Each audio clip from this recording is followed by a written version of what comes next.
is Bob Sorrentino from Italian Roots and Genealogy. Be sure to check out our YouTube channel, our Facebook group, and our newsletter, and our great sponsors, Phil Italy, Abitativa Casa, and Italy Rooting. And my guest today is Pasquale Pacchia, who runs a tourist and travel business in Calabria. So welcome, Pasquale. Thanks for being here. Well, thank you, Bob. Thank you. So what's the name of your company again? Visit Reggio Calabria, private and heritage tours to Calabria and southern Italy, basically. As far as Rome, we don't cover the north of Italy. No, that's great. And you reminded me that we first connected, I guess, before COVID. Yes, or I would say rather during the COVID pandemic. Yeah, we are discussing the consequences, the possible consequences, effects on tourism caused by COVID. Yeah, it's hard to believe it's been that long ago. And like I mentioned, we've made a couple of trips to Italy since then. And my Calabria connection is Montebello. And Montebello Ionico, yes. Yeah, small place way up in the mountains there. Yes, I know, on the southern part of the Aspromonte Mountains. So where's your family from? Okay, personally, I was born and raised in Reggio Calabria, but my father was from Monasterace, the last village in the province of Reggio Calabria on the Ionian side. Today, it's part of the metropolitan area of Reggio Calabria. On my mother's side, my mother was from Locri, the ancient Locri, the Greek city. Even today, you can admire the Greek city, the ruins of the Greek city. So I'm Calabrian. I mean, I don't know if I could call myself Calabrian or not, because my third great grandfather, he was the Count of Montebello, but I don't know if he was originally from there, or I don't know how they came about. But you certainly have Italian origins, so you're certainly Calabrese as well. I can feel it. Yeah, and we really enjoyed Montebello and Fossato because they really treated us great. Like we were kings. Yes, we have the Calabrian people have the sense of hospitality. That's back since probably Roman, Greek times. I was impressed when once in Stilo, a very poor guy, he was a peasant, but he looked very poor. And he gave us some fruits, very wonderful peaches, I guess, if I'm not mistaken. So it was all he had, and he gave it to us. I was really impressed. I really felt emotional because people really keep the sense of hospitality, really. It's incredible. People you must live it to understand it, because otherwise it's even difficult to understand. Yeah. They did a whole, big spread for us. And, I tell people everything was homemade. Nothing was bought from the store. But, globalization, things are changing. Calabrian food is still probably one of the most genuine foods on earth. Things are changing, more and more with the industrialization of products. But still, we resist. We resist with, with genuine natural. If you, particularly in the villages, you can still have genuine food. Yeah, and what was funny about it is it was so matter of fact with them that everything was made there. That's foreign to Western America because nobody makes anything anymore. Have you tried macaroni kusuko rakarapa? Did you try macaroni with goat sauce? No, we didn't have that. With that, we didn't have. But it's funny you say that because when we were there, the folk music guys, they sang Mangia Grappa. Mangia grappa. Yeah, the song. I had no idea what they were saying. I asked them.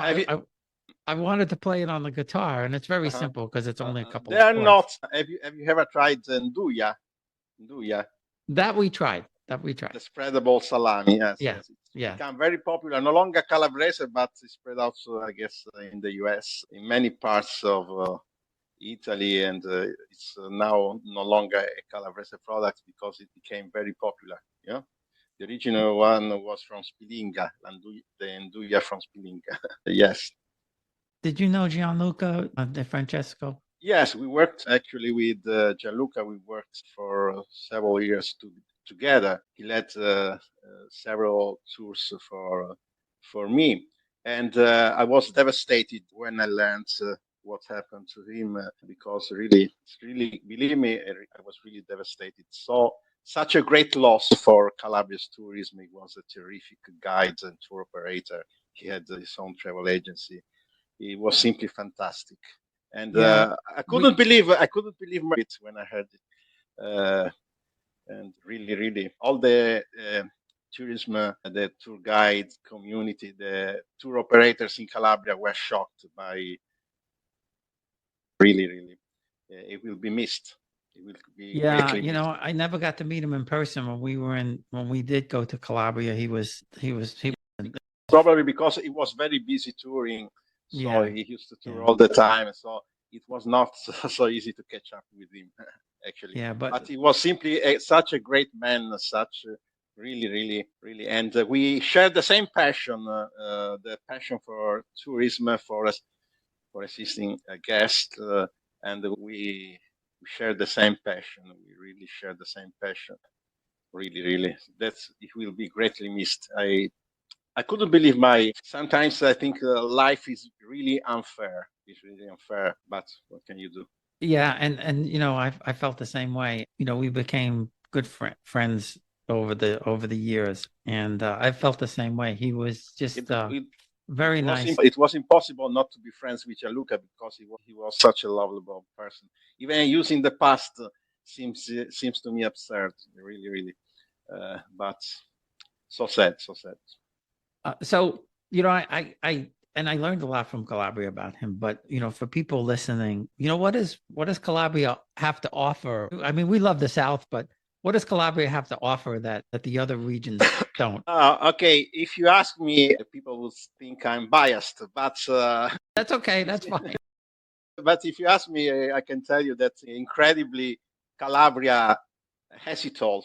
Has it all. Kilometers of still unspoiled coastline, mountains, breathtaking landscapes, genuine food, red wines that are a crime, really a crime. It's incredible. I can remember, and also many people probably don't know that even though in Calabria you can't find the Greek archaeological sites like in Sicily, but Calabria is probably the most Greek region in Italy. Even today, there are people. There is a community speaking Greek dialect. But unfortunately, over the centuries, because the temples were destroyed, they used the stones to build houses. And so today, there is not much left in comparison with other regions like, Sicily, Campania. But imagine that during the Middle Ages, scholars went to Calabria to study Greek. Because Calabria was part of the Eastern Roman Empire, among the other things, and that's why we had after the Greek colonization, the Magna Graecia times, centuries before Christ, approximately around the 7th, 8th century AD, a new wave of Byzantine monks came to Calabria because they were persecuted by, I guess it was Leon X, because they adored the icons. So in Calabria, you can find Greek monasteries like the ones you can find in the Greek monastic republic of Athos, on Mount Athos in Greece. For instance, I'm thinking of the monastery of St. John Thyrestis in Bivongi, which is on the hills near Monasterace, or just think of the Cattolica of Stilo, and it's incredible. In Rossano, the Codex Purpurius. So there are so many. So Calabria was a crossroads of cultures and civilizations. The Greek, the Romans, the Byzantines, the Spanish, the Ottomans. So really, everybody came to Calabria, And if we talk about food, I can't forget once a highly reputed tour leader from Rome. I was accompanied to people from Argentina. I speak Spanish because my wife is Colombian. And he was talking to someone on the phone, and he said to this person, after eating 1 month in Calabria, I would not like to eat anywhere else. On another occasion, assisted Michael Switzer, the movie director of some episodes of Prison Breaks, and his wife. When I brought her, when I led her to the castle in Bova, she was admired the breathtaking landscape, and she said, "Wow, this is like being in a submarine at away." After a while, she thought it again, said, "No, no, this is even better than be in a submarine at the highway." Also, among the other things, I had in 2010, I had incredible honor of knowing I was one of the guides assisting Mr. Tony Bennett. Yes, yes, yes. I remember because his family was originally from Podargoni. It's a village on the hills of Reggio Calabria, on the hills of Gallico, which is a neighborhood in Reggio Calabria where my brothers live. And it was when I remember that when I met him at the Reggio airport, Lamezia Terme airport, sorry. I didn't. I must be honest with you. I didn't know him because in Italy it was not so popular. Maybe it was more popular in the US. But I must be honest with you. When I first met him at Lamezia Terme airport, I shook hands with him. I didn't know him so much. He came with two troops, one from Rome, from the UK, because he was filming an album duets. And so he started singing right at the entrance of Podargoni's village, O Sole Mio, Unplugged. Unplugged. And it was really, really a great and amazing experience. Chance of knowing very important people, VIPs from really from the US, from all over the world. And they were so handy. I was impressed. Even Tony Bennett was very much interested in Italian culture. His family originally was Benedetto. They turned it into Bennett. And he was asking me about Dante Alighieri, the Divine Comedy, La Divina Commedia. He was very curious about our culture. When we were on the bus, he was asking questions. And I could see that he was very much interested about his roots. That wasn't his first trip to Italy, was it? No, no. As far as I learned, he went to Calabria, to Italy on a yearly basis or so. I don't know, but he wasn't. It certainly wasn't his only trip. But it was the first time I met him, the first and the last time I met him, because then he was already an old man when we met. And so then he died after person. He wouldn't. When I realized I wasn't probably, I was calm, relaxed, because at first I didn't understand the enormity of his, how important he was. He was a star of the showbiz, the US showbiz. But when I realized, yes, I tried to keep calm, but really, really, it was very, very emotional experience when I realized who he was, because they told me he's a very, very important person. And in the night we had dinner in Sheila, the owner of the restaurant. I don't remember if it was or Ubais, but the owner of the restaurant was on very friendly terms with him. So I understood that he used to go to visit quite often. Yeah, Sheila is, for anybody listening, if you haven't been to Sheila, if you go to Calabria, it's a must. Yes, Sheila, yes. Because crystal clear waters, because it's in the heart of the Straits of Messina. So the strong currents coming from the northern part and from the Tyrrhenian Sea and the Ionian Sea, they meet the strong, very powerful currents. And so there is a constant change of sea waters, which are always crystal clear, clean. And, this originated in the midst of the myth of Sheila and Charybdis. Sheila was nymph by transformed into a monster, terrify all the sailors of the ancient times because with their strong currents she would sink the ships. And also Charybdis. Charybdis on the Sicilian side was like a vortex into the sea that made it very difficult, made navigation very difficult, particularly in Greek times with ancient ships. We know I actually graduated in Messina, and I can tell you at the end of the 80s, we would cross the Strait of Messina with these ferry boats, which were quite rusty, quite old. And when the sea was stormy, it was really quite scary. Fortunately, there is a short distance, but I would imagine how the Greek sailors, the sailors of ancient ships, would find it difficult to cross these very stormy waves when the weather is bad. It's really, it's really scary, scary. Fortunately, it's a short distance, so.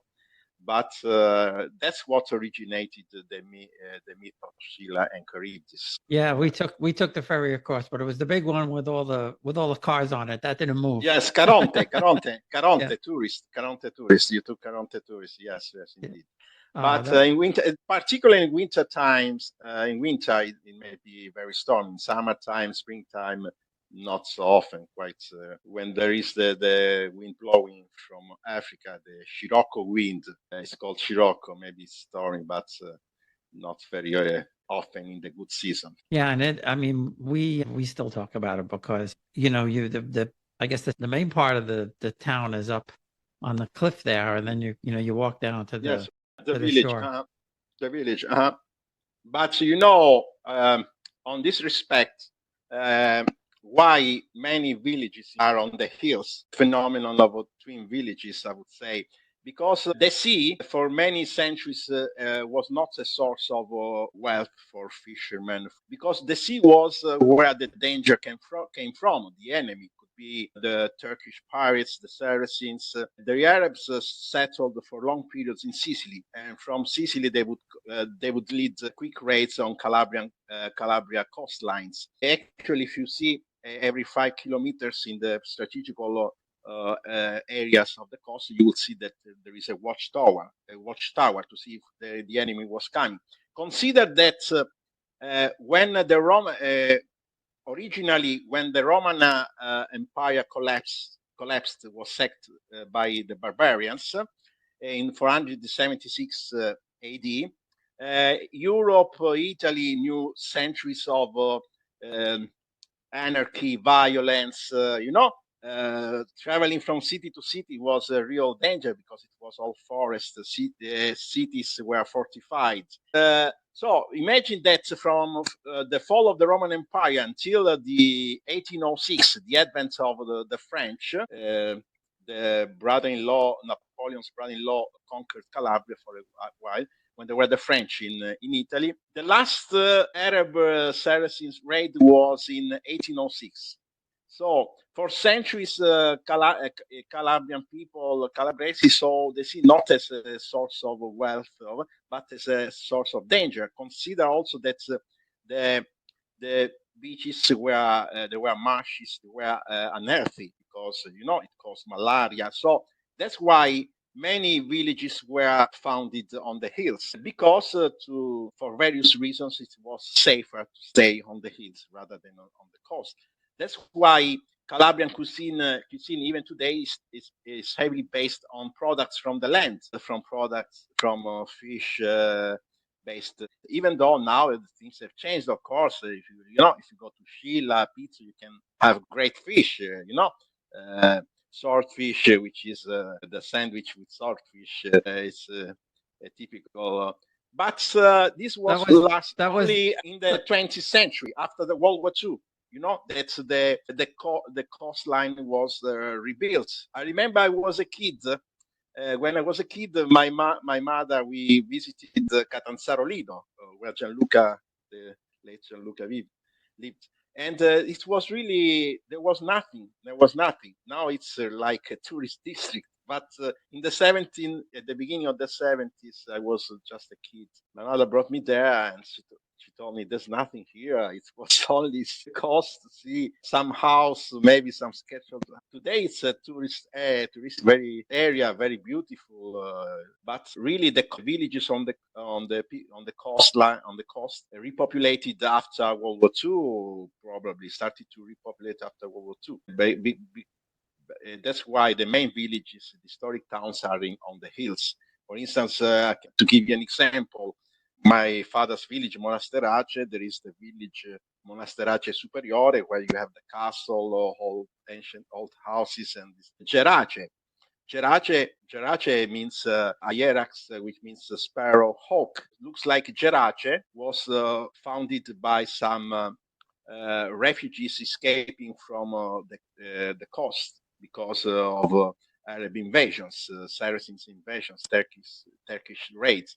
That's why they founded Gerace on the hills. You still have the Norman castle, all these things, ancient houses. Also, Calabria history for centuries, invasions.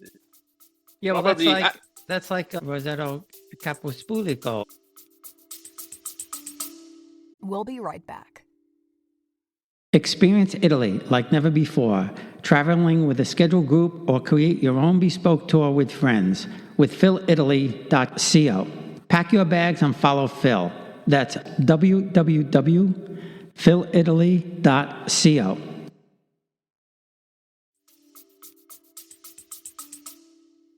Rosetto Capospulico. Yes, we're talking about the entire coastline, the entire southern Italy, not only in. Yes, the entire coastline was plagued by the constant Turkish invasions, which oftentimes. But like you were saying before, the original town is way up on the cliff. Yes, even today, many towns are many villages. It's called the phenomenon of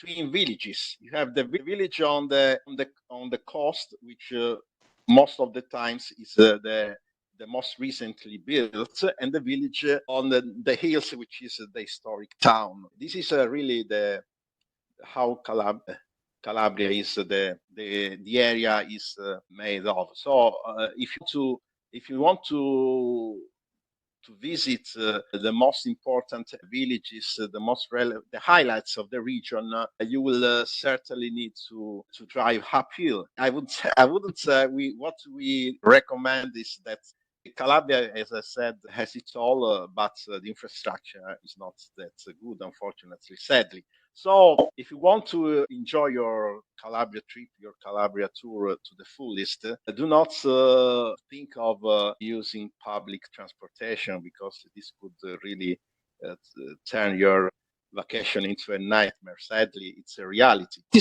always knew my roots were in southern Italy, but I never imagined how powerful it would feel to stand where my ancestors once lived. Thanks to Visit Reggio Calabria's heritage and genealogy tours, I uncovered family records, walked the same cobbled streets, and even met distant relatives. It wasn't just a vacation, it was a homecoming. If you're ready to rediscover where you come from, this journey is waiting for you in Reggio Calabria. I noticed that after the pandemic, tourists, once they booked more private tours, like transportation with the English-speaking driver, I noticed that after the pandemic, though maybe because of the financial crisis, many tourists tend to, if they can drive, hire their own car, do it yourself vacation. I noticed this phenomenon. We noticed with my colleagues this phenomenon that things have changed after the pandemic, and not for exactly for good, even though. In Reggio, thanks to Ryanair, many European tourists are flocking in the town.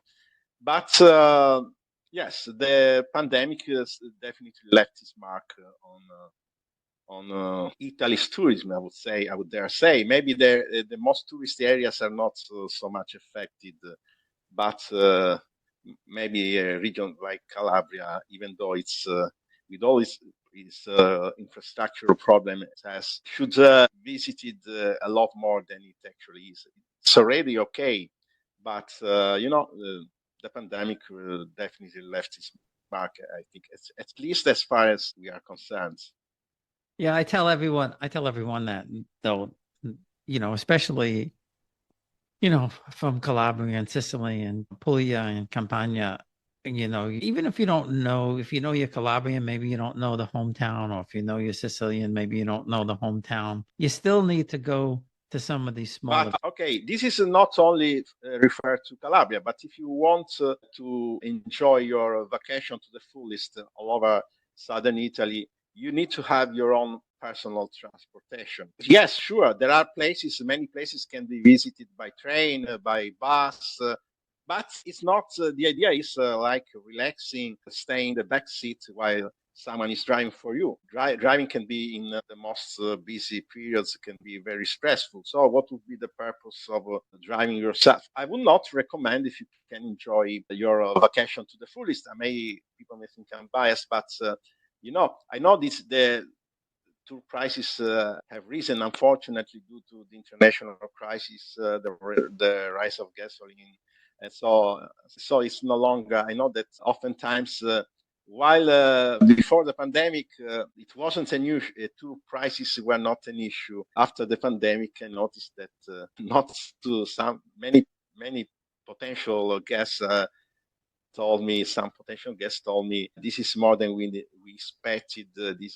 My philosophy is maintaining, keeping the same quality standards, but I try to keep reasonable prices. But it's not always possible. Like if you need one minivan, one minibus, two minivans, it's not always possible. So you must find a balance. But it's becoming increasingly difficult. But not as easy, not as smooth.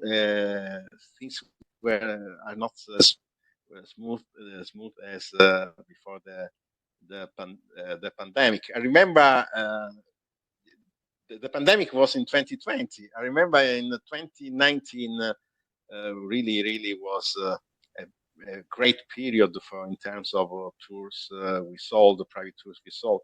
And we had already several bookings for 2020. When the pandemic struck, tours were frozen. I had to come up with a plan B, like giving online lessons, online Italian lessons, because the private tours were simply frozen. It was a period to forget, really terrible. Fortunately, I had the resiliency in my life. I had the resiliency of always moving forward. So I don't know why, but I get stronger in difficult times. That's good. That's commendable for sure. But it was very stressful. So, for instance, probably one of the reasons was too much stress. It has become extremely stressful. So it's very, very difficult. Today, too much competition. Originally, Calabria was an unknown region, and now you have to compete with several. I can honestly say that we were pioneering in Calabria when.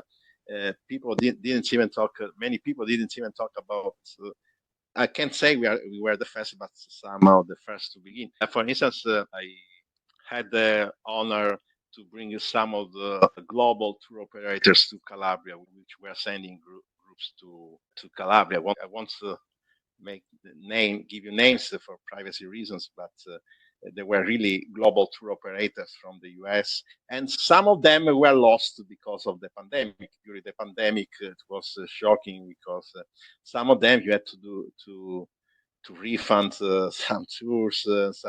It was really, well, let's forget it. Let's move forward to talking about something more interesting. Well, I think what's nice about Calabria is it's still, unspoiled. I mean, we were in the north, and to your point, it was easier getting around because the trains were, going from Florence to Bologna, and even going to some of the side trips to Modena and Ferrara was very, very simple. You got on a train, half hour, you're there. The north is the north. But there's a million, every place you went, there's a million people. Where in the south, especially in Calabria, you could go to places and That's more than any place. That's where I felt Italian, was in Calabria. Compared to more touristy regions like, Toscana, Firenze, Venice, Oh, everybody. Venice. So these are very tourist areas, which, Calabria is like less way less touristy than these areas. But it's where you can find, not only in Calabria, also in Sardinia, Apulia, the most genuine Italy, the rural Italy. Probably you will learn more about Italy in rural areas rather than in urban areas. When I was a kid, at 7, I grew up in my parents obliged me because I was a kid. I wanted to stay with my friends in Reggio. They obliged me to 3 months in Monasterace to a vacation, to go to the seaside. And I learned, for instance, I could witness how they still made wine, like with feet and things. So I learned the real rural Calabrian life. We used to stay. Oftentimes we stayed in a countryside house with no books, no pens. I was a little student, and I wanted to write something. But in this countryside house, my uncles were peasants, and you could only have genuine food, terrific red wine. My uncle was in his 70s, 80s. He fought World War II. He was prisoner to the British in Africa. And every time I was 7 years old, he brought at lunchtime a bottle of wine, a red wine. Believe me, it was a real nectar. As a kid, I learned to drink wine. And so unforgettable experiences. Now this is getting lost in a sense. It's no longer, but really, maybe we were better off when we were worse off in a sense. Maybe we were better when we were poor. Today, when we didn't have the technology and all this stuff, life ran more at man's pace than today. But really, I consider myself lucky because I really I was really lucky to grow up in this environment, eating healthy food, breathing healthy air, and all these things. Meeting, talking to genuine people. The best restaurants to me was my aunt's house. When I went there, she prepared incredibly delicious food. I remember once she gave me a little slice of cheese. Horrible, like But when you tasted it, the taste was simply amazing. So really, I consider myself lucky because I really lived the rural Italian life. And so I couldn't understand it when I was a kid. We had issues with my dad because my dad, we must stay to Monasterace. We must spend our holidays to Monasterace. But I was a kid. My friends were in Reggio. I didn't want to go. But now I regret it so much because it was really when you are a kid, maybe you don't understand such things. Yeah, I wish 25 years ago, I wish I knew what I know now about, my heritage and my roots and where everybody came from. We would probably own a house there or something there if I knew more back then. Yes, I consider, Bob, that people people who don't know about their heritage are people without identity. It's very sad not knowing where you're coming from, because it will make it more difficult to know where you are going. But I really consider that not being aware of your own cultural identity is really sad. I remember when I was a kid, I went to the seaside with my mom and dad. We crossed, along the way, we used to pick up figs from trees. My father knew everybody in the village, and they were friends with him. But on one day, one of the owners of the fig trees didn't recognize my dad he almost shoots them. They're more inconvenient, but unfortunately, that didn't happen. But everybody loved my dad because. And on the way, we crossed these ancient stones, which were the Greek archaeological sites of colons. My dad, he was a nurse, paramedic, a nurse. He didn't know much about its own heritage. He generally told me these were stones dating back to the Greek times. So I mean, I acquired self-awareness of my own heritage when I started working in the tourist business. I've been working for some time at the National Archaeological Museum of Reggio Calabria, showing the Riace warriors, the Bronzi di Riace, to people visiting in English, people from all over the world. So I can really say that I became aware of my own cultural identity when I got into the tourist business, because I noticed how I got into heritage tours, because the first people I assisted, they wanted to make connection with their family. So I remember on one occasion there was this guy from with the Arab origins. We visited the Colonia Superiore, and it was I had no experience. I started knocking at people's door looking for connections, and they were really amazed. Then we found the place where his I guess it was great father worked. He was in the carpentry business, and everything we went to the small store where the carpentry tools were, and everything, the door was open and everything was untouched. No one in the village, imagine, after decades, no one in the village touched anything, Wow.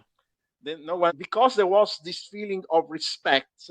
Not villages, people leave their door open, because no one would dare to enter your house, steal. And I remember, unfortunately, many of these villages are dying because, the Italian population is old. I remember when, I was in the 70s, the main square in Monasterace was filled with sounds, kids screaming, yelling, kids. But I returned when I didn't go. I didn't visit for quite some time. But when I returned, the main square was nearly totally deserted. Really, it was so sad. That many villages in Italy, the young people go to work abroad, and only old people stay. It's really, it's a bit sad. It's a bit sad because Italian people are old. There is the birth rate is really back below zero, I guess, very low birth rate. We are having heavily migration from Northern Africa, and so Italy has changed. It's no longer the Italy you knew. Italy is changing. Yeah. Yeah.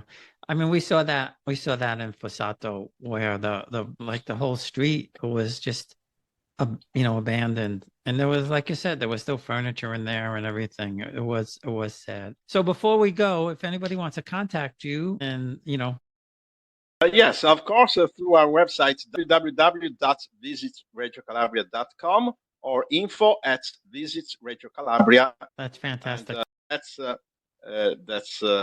And I wanted to, yes, that's how I got into the genealogy business. People, I know that Americans like to take the DNA test, but oddly enough, I never took it.